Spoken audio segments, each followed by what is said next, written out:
Welcome back to the Wildings Landing, where we are a 2.5 acre off-grid homestead. Today I am cutting up potatoes to get ready to plant in the next week or so. Some of these, the ones that don't have the yellow flesh, were store-bought ones that we bought quite some time ago, and they've begun to sprout. So I want to head and cut those up. The other ones that I am using are store-bought organic yellow potatoes. Nothing fancy. What Winn-Dixie happened to have. I didn't buy seed potatoes this year. Just money's a little tighter than normal, so I did not incur that expense if I didn't have to. But we are trying to cut them. And when you cut your potatoes, you look for at least, preferably 2 eyes on each cut. At least one, of course, because that's where it's going to sprout. But I do try for 2. Sometimes that works out, sometimes it doesn't.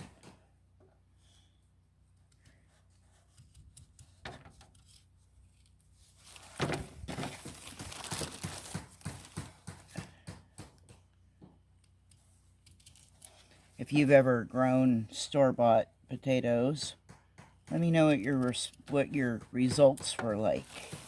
This will be a first time for me. I only see, yeah. Sometimes these eyes are hard to tell on the ones you just bought. How did everybody do at the freeze last night? If you're in Florida, you know what I'm talking about. I don't think we got as cold as they were predicting. David woke up about right at 5 a.m. when the generator and the electric heater went off. Checked his phone and it was like 34 degrees. It wasn't freezing. And we didn't get up for a couple hours after that. We switched heaters over to the propane heater and went back to sleep for a while. Just relaxed. Enjoying a lazy Sunday in a lot of ways because it's after 1 o'clock and we're just getting started doing anything other than spending time together, and that's not really a waste of time at all.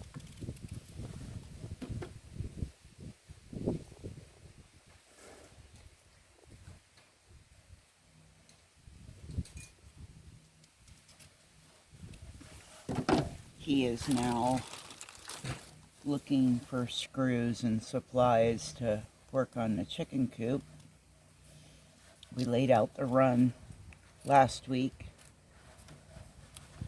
and I will do an update on that. Every time I walk by it, I think about doing a video on it, and I haven't done it yet. But I will get to it.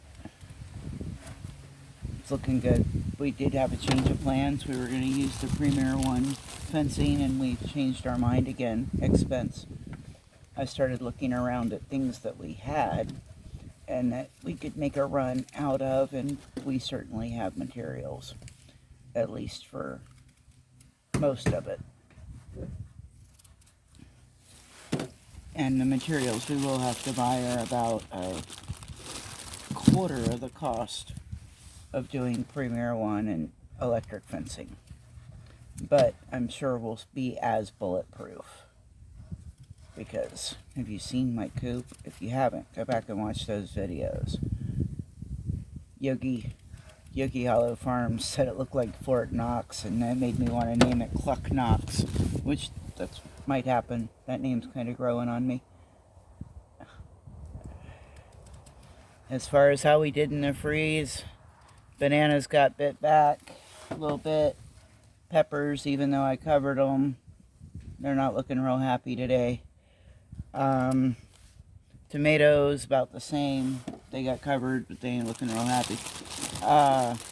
All the brassicas in the field overall did very, very, very well. I lost some plants of different things I'm growing, but I did not lose like an entire crop of anything. So I won't complain. the little papaya trees, my mango seedlings, those all look good.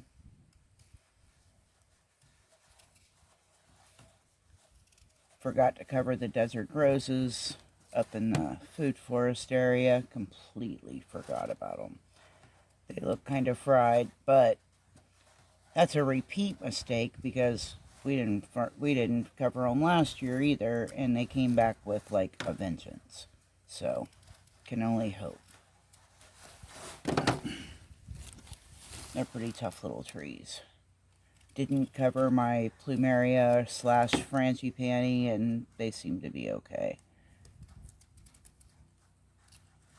I had some volunteer tomatoes up there in a little garden that I'm trying to do called the Red, White, and Blue Garden.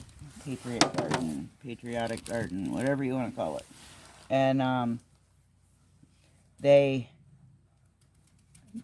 pretty much bit the dust.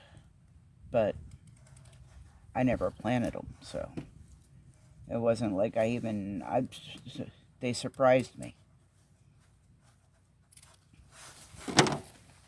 So they're gone. But considering I have an entire tray of tomatoes already started and most have sprouted, I wasn't sweating that. And I've got the Tachi or Taki, however you say it, paste tomato. It's coming on real strong. That's why I was trying to protect it a lot, but they're doing good. We shouldn't go without tomatoes for long. That's the goal anyway. I've become addicted to having fresh tomatoes. I am finding myself getting just a bowl of cut up tomatoes with a little salt and pepper on it and having that for a snack. You can tell there's no rhyme or reason to how we're cutting this. There's no specific size as far as I've ever really heard. Probably find somebody out there that'll tell you, but wherever the eyes are, that's where I'm cutting.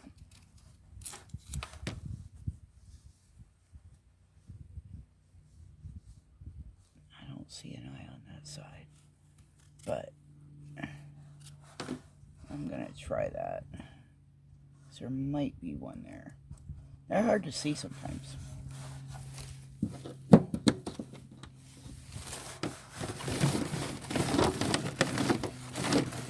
Spread out. Let them heal over for a few days to a week. We've got some really dry conditions, so won't have any problem with that. And then it puts us on our planting time just in time. So that might be a first for me too. Not only first time using a store-bought organic potato, but first time I've ever gotten them in when they're supposed to go in. I'm going to start my sweet potato slips at the same time I plant these, grow out some slips, and get those turned around and replanted ASAP too. Probably going to do all of that in containers. Saw some cool ideas with doing potatoes and sweet potatoes in tall laundry baskets from the Dollar Tree. Line it with netting or whatever you want to line it with. I've got plenty of things I can line it with. And my husband's in the screen industry. I can line it with screen. I can line it with weed fabric. That's not a problem. So, probably going to go that route. Alright. That's a 5 pound. Was that 5 pounds? I look at the bag. I thought it was 5 pounds. Might have been 3. 3 pounds. It's 3 pounds plus 3 potatoes. Cut up. Just let them sit out and let them heal over. As I don't dip them in sulfur and all that. And we'll get them planted in the next few weeks. I'll bring you along and show you that, I'm sure. If not, I'll show you the after effects of me doing it. Because a lot of times I just get busy and don't think about getting the phone out and getting it set up to do a video. I just get busy. All right, folks, thank you for joining us. Thank you for your time. Like, subscribe, share, comment. If you've got any questions, please feel free to ask. If you just want to chat, that's cool too. And until next time, we'll talk to you then.